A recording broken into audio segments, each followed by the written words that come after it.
Hello friends, welcome to my channel Dhruvika classes. तो मैं chapter number 7 पढ़ा रही हूँ, क्लास 10th का, लाइफलाइन ऑफ नेशनल इकोनॉमी। तो देखिए, आपकी बुक में अब दे रखा है, वो हम लोग पढ़ते हैं। सबसे पहले है नदर प्लेन्स। नदर प्लेन्स मतलब बहुत बड़ा लैंड, बहुत बड़ा एरिया।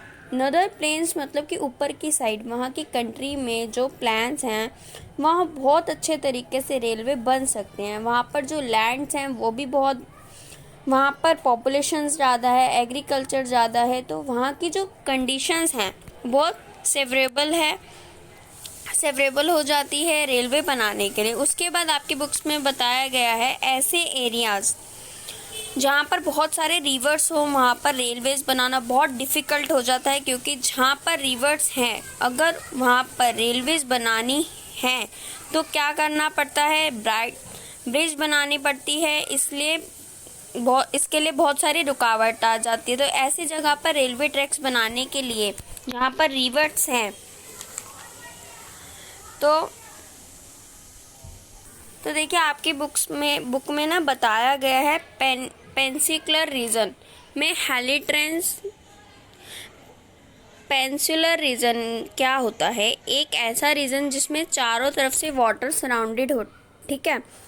पेनिनसुलर रीजन के अंदर भी रेलवे ट्रैक बनाना थोड़ा सा डिफ़िकल्ट हो जाता है। बेसिकली हम लोग को टनल बनानी पड़ती है और गैप से ही रेलवे पॉसिबल होती है, यानी कि थोड़ा थोड़ा गैप पे कहीं रेलवे होती है, कहीं रेलवे ट्रैक नहीं होता। तो पेनिनसुलर रीजन में भी रेलवे ट्रैक को बनाना थोड़ा डिफ़िकल्ट होता है।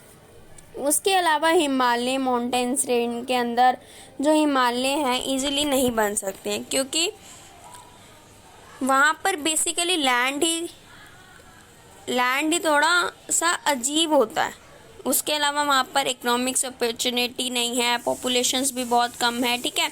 उसके बाद आपकी बुक में बताया गया है, हिमालय माउंटेन का मैंने बता दिया है। उसके बाद आपके बताया गया है राजस्थान स्लैंडी प्लेन्स होता है, ठीक है। वहाँ पर ना राजस्थान की बात कर लो, गुजरात की बात कर लो, मध्य प्रदेश की बात कर लो, उड़ीसा, झारखंड, वहाँ पर थोड़ा सा स्लैंडी प्लेन होता है, इसलिए वहाँ पर रेलवे लाइंस बनाने में मुश्किल है। अब आपकी बुक में बताया गया है कोनकान रेलवे रिसेंटली बनी है, ज़्यादा टाइम नहीं हुआ है जब कोनकान रेलवे बनी थी। बेसिकली उसके बनने के बाद बहुत प्रॉफिट हुआ था, क्योंकि उसके बनने से गुड्स का ट्रांसफ़र हुआ एक जगह से दूसरी जगह तक, एंड इस रीज़न की वजह से जो इकोनॉमी लाइफ है लोगों की वो इंक्रीज़ हुई, अच्छा इम्पैक्ट मिला लोगों को।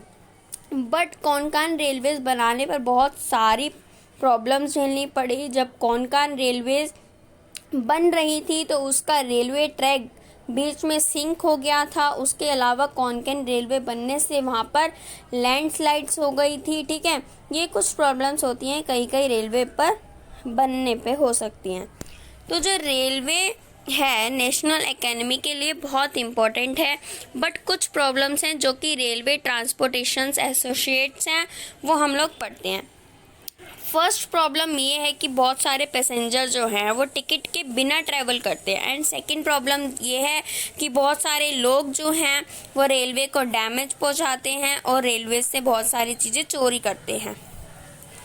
अब थर्ड प्रॉब्लम ये है कि बहुत सारे लोग अननेसेसरी चेन पुल करते हैं, जिसकी वजह से बहुत डैमेज हो जाता है। चेन पुल जिसको नहीं पता मतलब होता है ट्रेन को इमिडिएटली रुक जाती है चेन पुल करने से, एंड इस चीज़ की वजह से बहुत ही लॉस होता है, ठीक है। नेक्स्ट टॉपिक है आपका पाइपलाइन।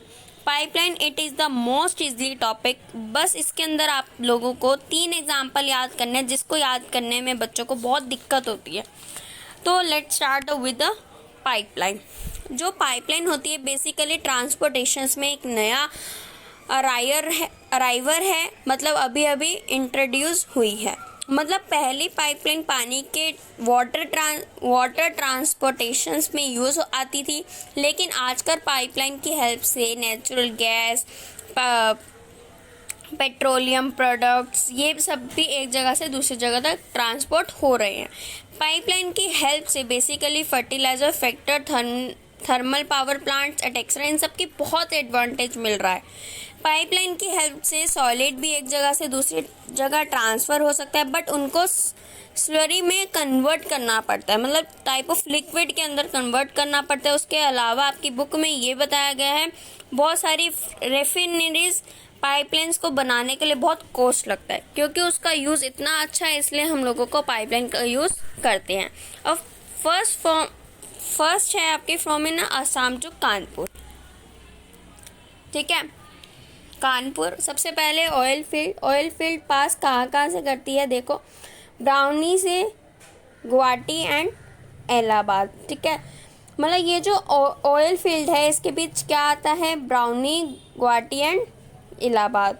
अब देखिए आप उसके बाद आप लोग देखते हैं इनकी ब्रांच कहाँ से, ब्राउनी से लेकर हल्दिया तक। ब्रांच के बीच में क्या आता है, राजबंद।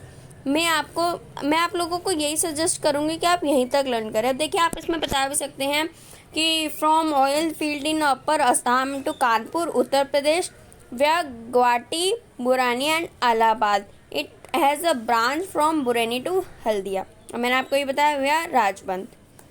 अब देखिए सेकंड है, अब देखिए पहले फर्स्ट मैंने ऑयल फील्ड में मैंने आप लोगों को बताई है। सेकंड पाइपलाइन है बेसिकली गुजरात से लेकर जालंधर तक।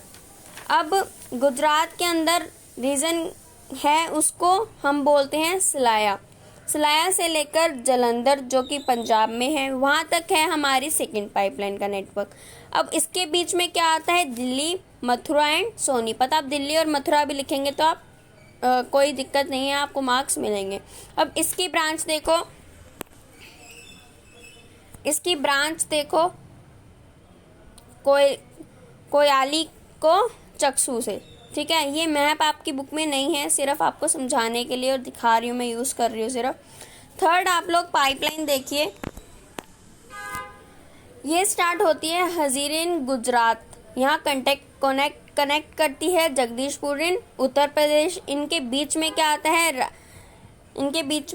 है, एक सेकेंड, इनके बीच में आता है विजयपुर। ठीक है, जो कि है मध्य प्रदेश में। इनकी जो ब्रांचेस है आप लोग देखोगे, ब्रांचेस है कोटा, मतलब आप यहीं तक इनफ कर दो इसको, आपको आगे याद करने, कोटा याद कर लो, इनके ब्रांच बहुत हैं पर कोटा याद कर लो बहुत है, कोटा इन राजस्थान। तो आप लोगों को मैंने 3 चीज़ें बताई हैं। देखिए oil field in upper Assam to Kanpur Uttar Pradesh via Guwahati, Barauni and Allahabad. It has a branches कहाँ पे है, बुरानी टू हल्दिया। अब सेकंड है Salaya in Gujarat to Jalandhar in Punjab में है, व्या मथुरा, दिल्ली एंड सोनीपत। आप 2 भी कर सकते हैं। It has a branches connect कहाँ पे हो रही है, कोयाली एंड चक्सू। ठीक है, थर्ड है पाइपलाइन हजीरा से इन गुजरात कनेक्ट कर रही है जगदीशपुर में उत्तर प्रदेश विया विजयपुर इन Madhya Pradesh. It has a branches कहाँ है, कोटा में इन राजस्थान में। तो आज के लिए इतना ही। आप ये तीनों अगर अच्छे से सुन लेंगे, पढ़ेंगे तो आपको इजीली याद हो जाएगा। मैंने बहुत इजी लैंग्वेज में आप लोगों को ये 3 टॉपिक में बताया है पाइपलाइंस का, जो बच्चों को याद नहीं होता है तो please.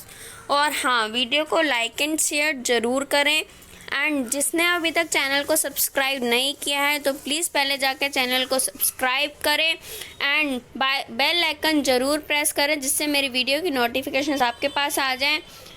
Thank you for my watching video. और प्लीज़ मैं रिक्वेस्ट करती हूँ बच्चों को बहुत ध्यान से सुने, क्योंकि 10th भी बोर्ड होता है, 12th भी बोर्ड होता है। तो 10th और 12th में आप लोग स्टडी जो करते हैं बहुत ध्यान से करें।